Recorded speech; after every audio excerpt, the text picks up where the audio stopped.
But when God puts something down on the inside, it might be dormant, but it never goes away. So guess what? My desire to write, you're talking about a black and brown girl from the bottom. I'm proud to say that I'm from the bottom, that wrote high school plays that she was told to go become a social worker.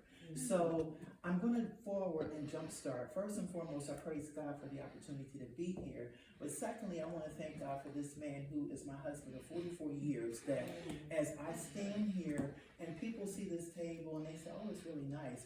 A lot of what I do, most of what I do, first goes to God, but for his support, his unwavering support. And I'm a journalist.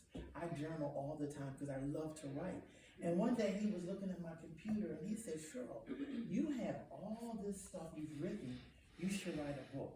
And what he doesn't realize that he did, he reignited what was already down there that had been stolen by I would call her a purpose killer.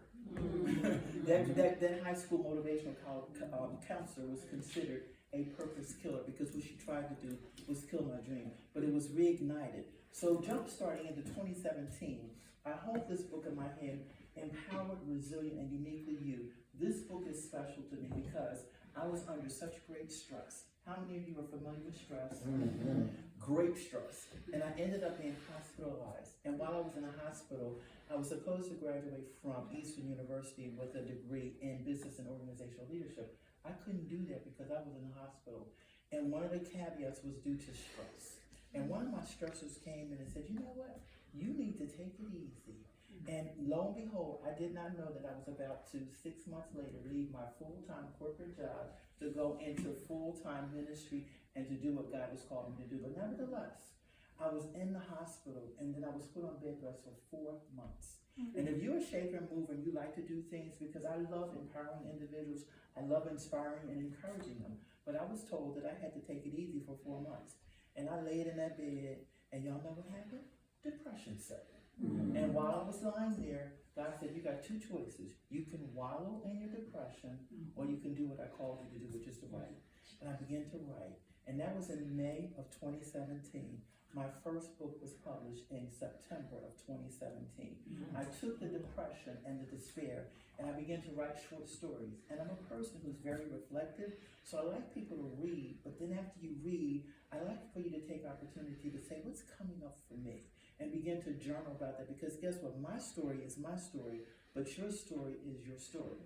So nevertheless, I wrote this book. But the other book that I have in my hand is so important to me, and this is the heart of my life. He speaks by his spirit, and his sheep know his voice. Because my purpose killer tried to steal my dream, I wrote this book 17 years before it was published.